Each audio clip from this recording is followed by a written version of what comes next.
السلام علیکم ورحمۃ اللہ وبرکاتہ۔ ربی شرح لی صدری ویسر لی امری واحلل عقدۃ من لسانی یفقہوا قولی۔ اے میرے پروردگار، میرے سینے کو کشادہ کر دے اور میرے کام کو آسان کر دے اور میری زبان کی گرہ کو سلجھا دے تاکہ لوگ میری بات سمجھ سکیں۔ آج ہم دیکھیں گے سورہ فلق اردو ترجمے کے ساتھ۔ فلق کا مطلب ہے صبح۔ سورہ فلق مکی صورت ہے۔ یہ قرآن مجید میں 113 نمبر پر 30ویں پارے میں موجود ہے۔ اس میں 5 آیات ہیں، 23 الفاظ ہیں اور 71 حروف ہیں۔ اعوذ باللہ من الشیطان الرجیم، بسم اللہ الرحمن الرحیم۔ سورہ فلق، قل اعوذ برب الفلق، کہہ دیجئے میں پناہ میں آتا ہوں صبح کے رب سے، یعنی کہ صبح کے مالک کی میں پناہ مانگتا ہوں۔ قرآن کریم کی یہ آخری 2 صورتیں معوذتین کہلاتی ہیں۔ یہ دونوں صورتیں اس وقت نازل ہوئی جب کچھ یہودیوں نے حضور اکرم صلی اللہ علیہ وسلم پر جادو کرنے کی کوشش کی تھی اور اس کے کچھ اثرات آپ پر ظاہر بھی ہوئے تھے۔ ان صورتوں میں آپ کو جادو ٹونے سے حفاظت کے لیے ان الفاظ میں اللہ تعالیٰ کی پناہ مانگنے کی تلقین فرمائی گئی ہے، اور کئی احادیث سے یہ ثابت ہے کہ ان صورتوں کی تلاوت اور ان سے دم کرنا جادو کے اثرات دور کرنے کے لیے بہترین عمل ہے۔ اور حضور اکرم صلی اللہ علیہ وسلم رات کو سونے سے پہلے ان صورتوں کی تلاوت کر کے اپنے چہرہ مبارک پر دم کرتے اور پھر ان ہاتھوں کو پورے جسم پر پھیر لیتے۔ من شر ما خلق، ہر اس چیز کے شر سے جو اس نے پیدا کی۔ ومن شر غاسق اذا وقب، اور اندھیری رات کے شر سے جب وہ پھیل جائے۔ اندھیری رات کے شر سے خاص طور پر اس لیے پناہ مانگی گئی کہ عام طور پر جادوگروں کی کارروائیاں رات کے اندھیرے میں ہوا کرتی ہیں۔ وَمِن شَرِّ النَّفَّاثَاتِ فِي الْعُقَدِ، اور ان جانوں کے شر سے جو گنڈے کی یا گرہوں پر پھونک مارتی ہوں۔ جانوں کے شر سے جانوں کے الفاظ میں مرد اور عورت دونوں داخل ہیں۔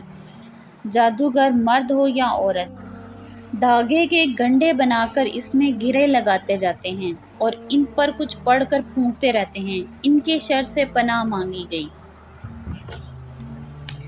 وَمِن شَرِّ حاسد اذا حسد، اور حسد کرنے والوں کے شر سے جب وہ حسد کریں۔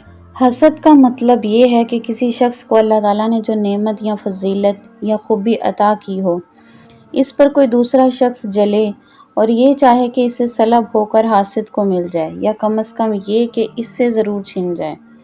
البتہ حسد کی تعریف میں یہ بات نہیں آتی کہ کوئی شخص یہ چاہے کہ جو فضل دوسرے کو ملا ہے وہ مجھے بھی مل جائے۔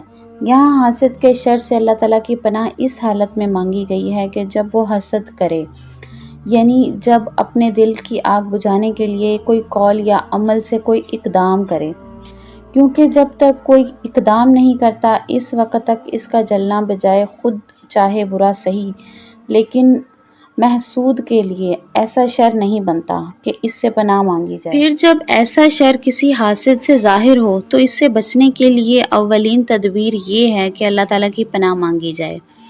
اس کے ساتھ حاسد کے شر سے امن پانے کے لیے کچھ چیزیں اور بھی مددگار ہوتی ہیں۔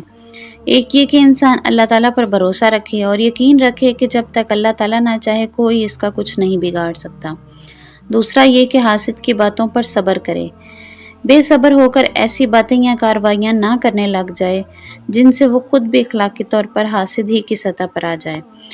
تیسرا یہ کہ حاسد خواہ خدا سے بے خوف اور خلق سے بے شرم ہو کر کیسی ہی بیہودہ حرکتیں کرتا رہے، محسود بہرحال تقوی پر قائم رہے۔ چوتھا یہ کہ اپنے دل کو اس کی فکر سے بالکل فارغ کر لے اور اس کو اس طرح نظر انداز کرے کہ گویا کہ وہ ہے ہی نہیں، کیونکہ اس کی فکر میں پڑنا حاسد سے مغلوب ہونے کا پیش خیمہ ہوتا ہے۔ پانچواں یہ کہ حاسد کے ساتھ بدی سے پیش آنا تو درکنار، جب کبھی ایسا موقع آئے کہ محسوس اس کے ساتھ بھلائی اور احسان کا برتاؤ کر سکتا ہو تو ضرور ایسا ہی کرے۔ قطع نظر اس سے کہ حاسد کے دل کی جلن محسوس کے اس نیک رویے سے مٹتی ہے یا نہیں۔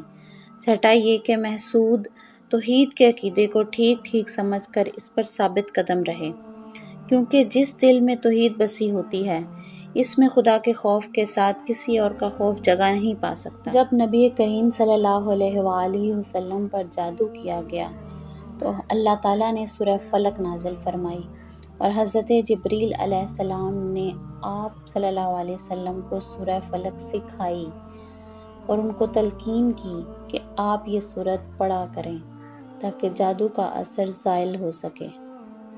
صدق اللہ العظیم۔